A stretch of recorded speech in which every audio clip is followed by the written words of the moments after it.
Hey guys, welcome back to the end of day one of my Gauntlet progression video. If you saw my previous video, I went over the beginning of day one and I was rolling Toxic Rain,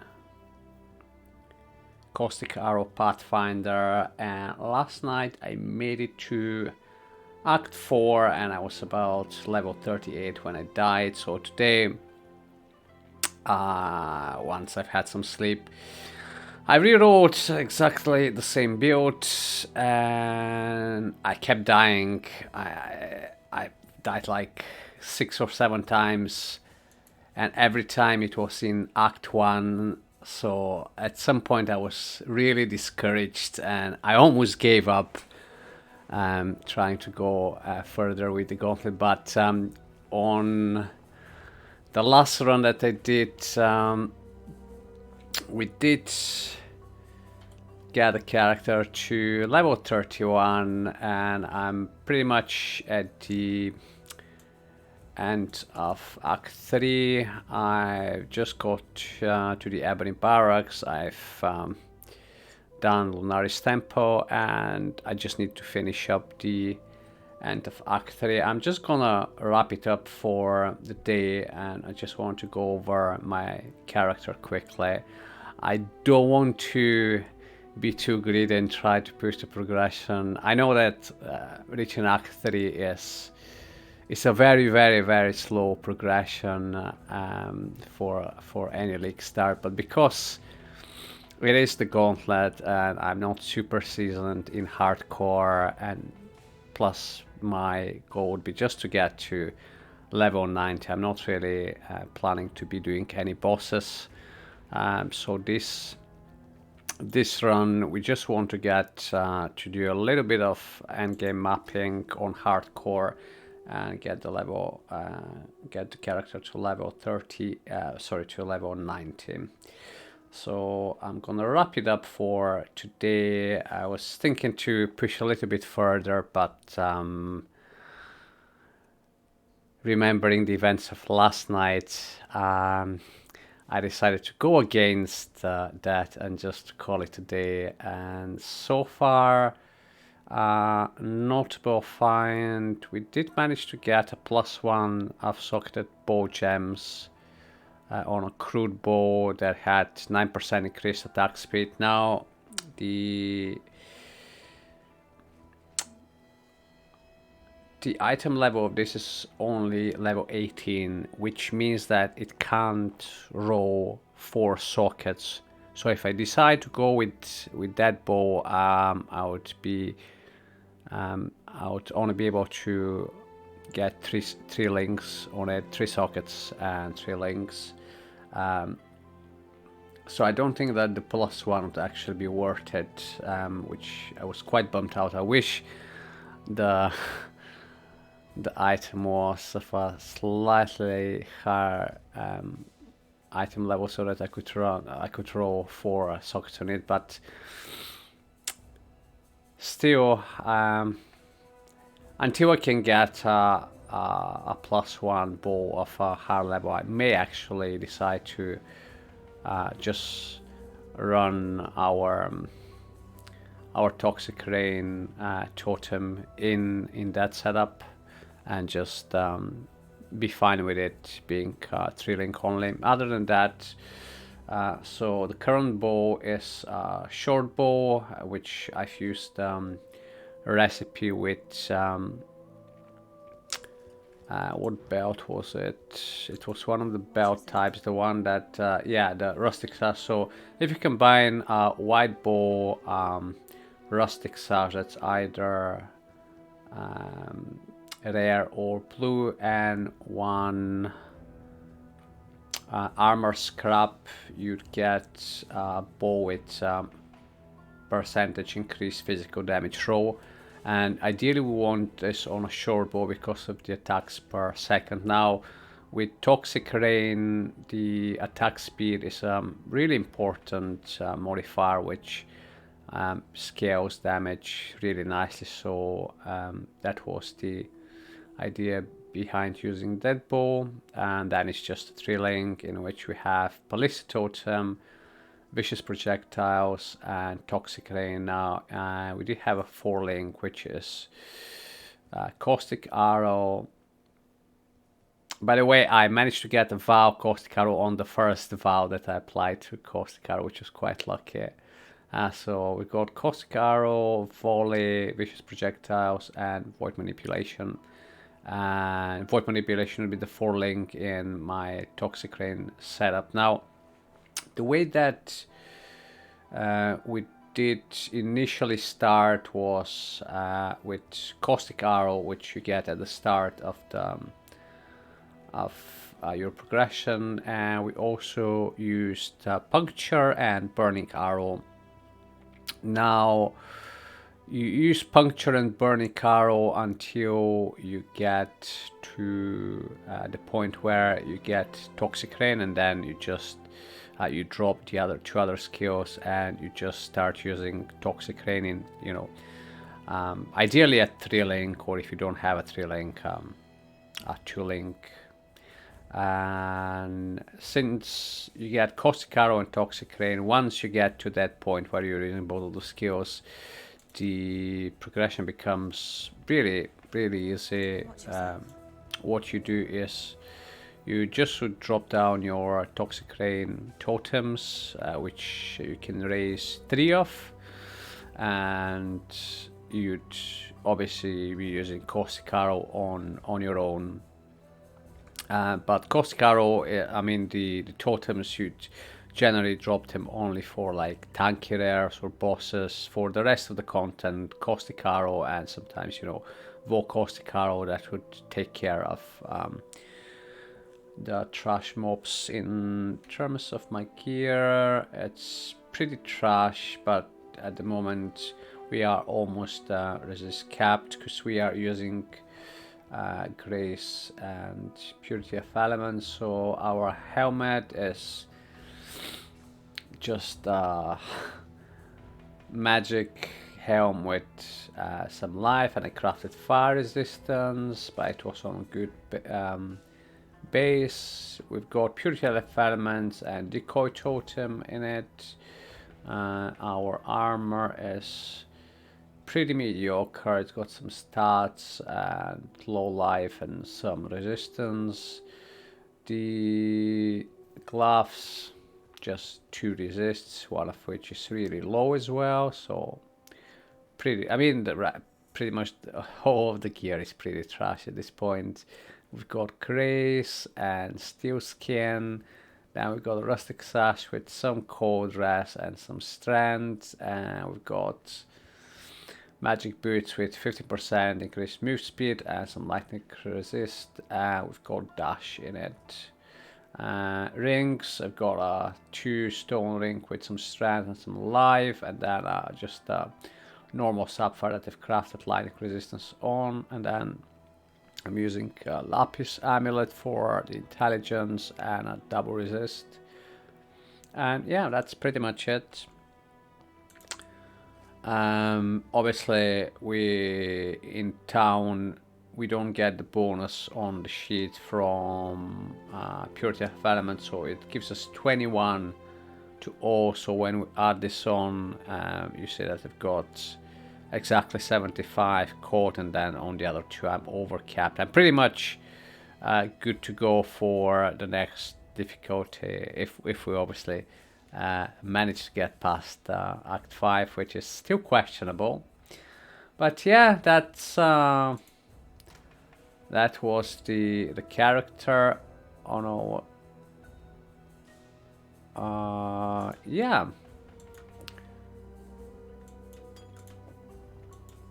Hopefully tomorrow my plan is, because at the beginning of the day, as I said, I died repeatedly, and I was just so fed up of rerunning Act 1 that I just wanted to take it really slowly and take my time with the character. So was taking quite a few walks during the day after I died just to clear my head.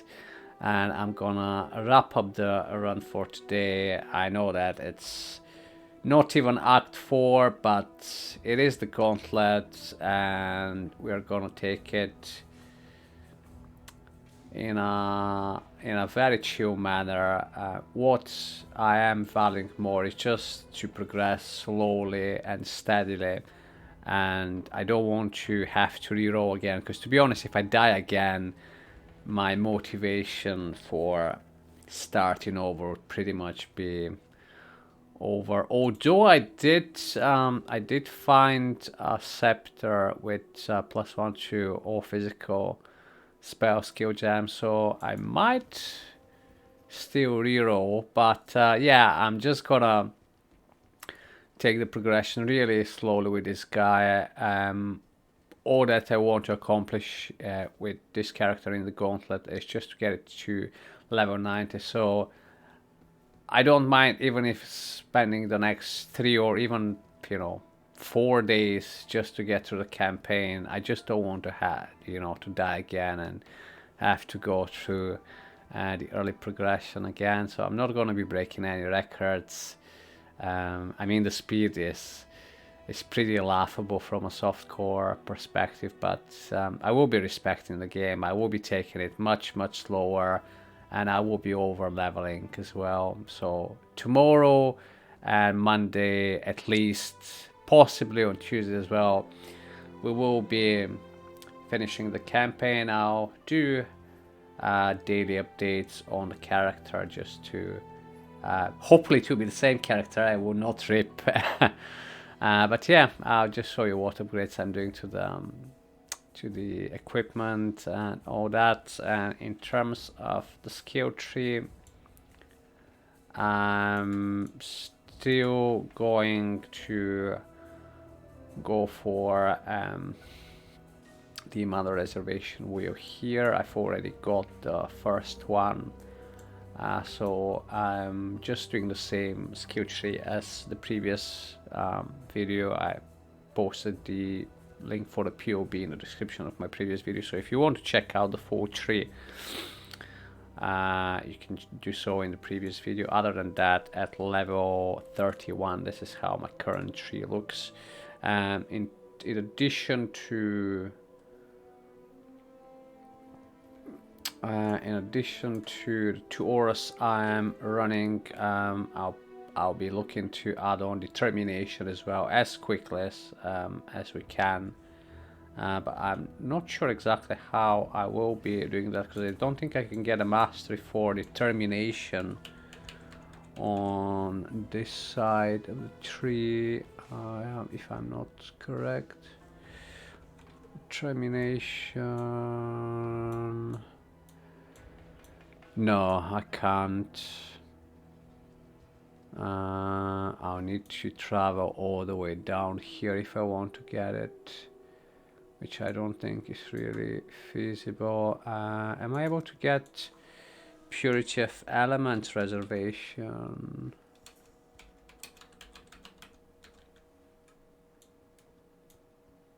Or is there one for Purity of Elements or not?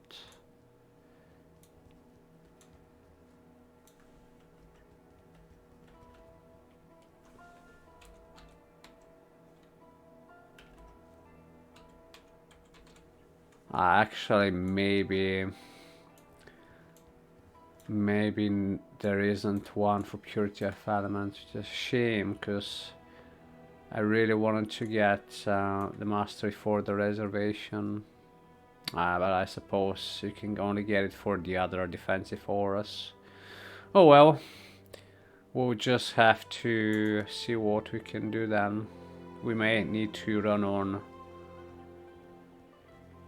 only Purity and Grace, and maybe add in Vitality or some smaller reservation, but we'll see. That's something for us to think about tomorrow. But if I can provide a few tips from my early progression. It's something that I've learned from my previous hardcore runs, especially when you're just starting out, when you're not super confident in running the campaign quickly in a hardcore setting, because definitely, especially when you're doing your first attempts, I mean the psychological side definitely does play trick with you. And that's probably one of the reasons that I died last night as well. I was just not really respecting the game in the way that I should have when I was running hardcore. So if you can take away, a couple of lessons from that video is, don't try to be greedy and go quicker, because in the long term you'd probably lose a lot, a lot more space, time,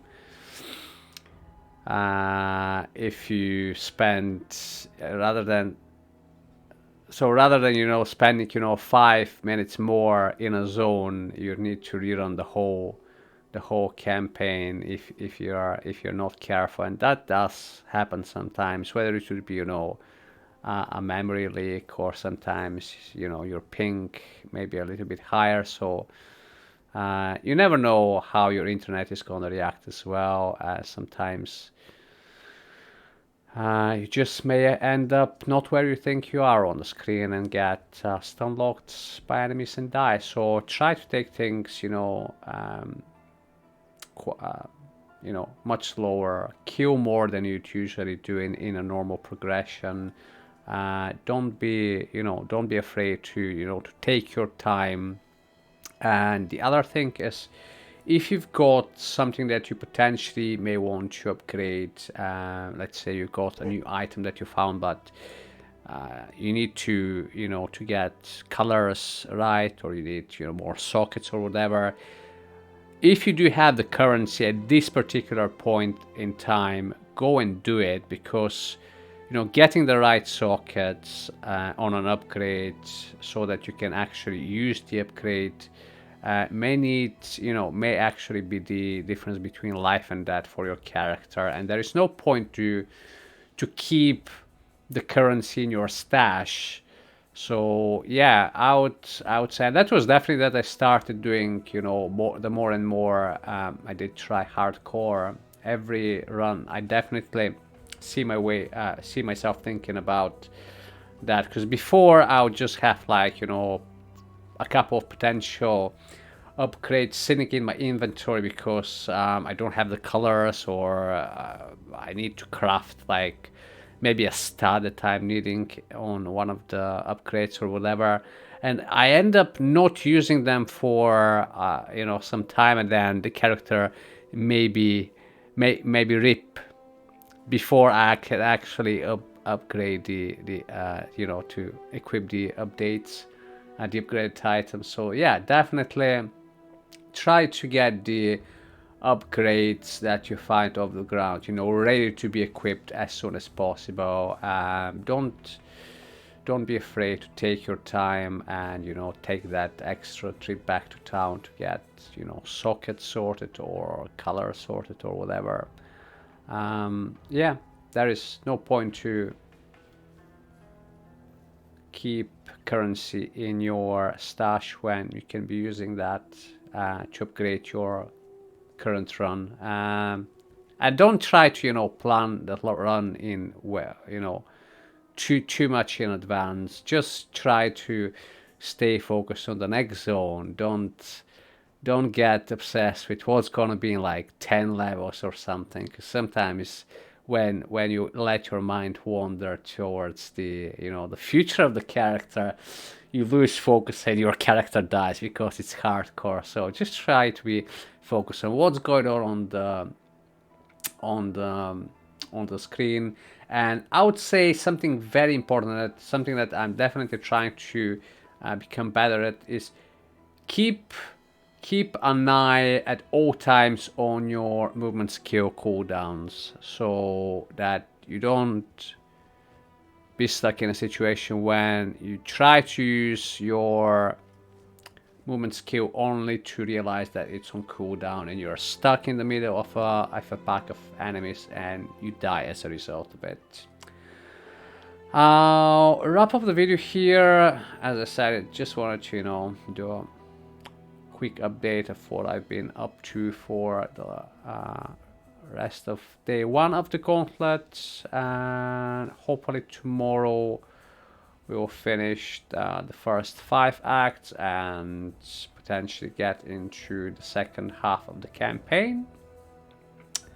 Or potentially we may die, but hopefully not. Hopefully we'll continue the journey on that character, and I'll post another video about it tomorrow. So take care, exiles. Have fun.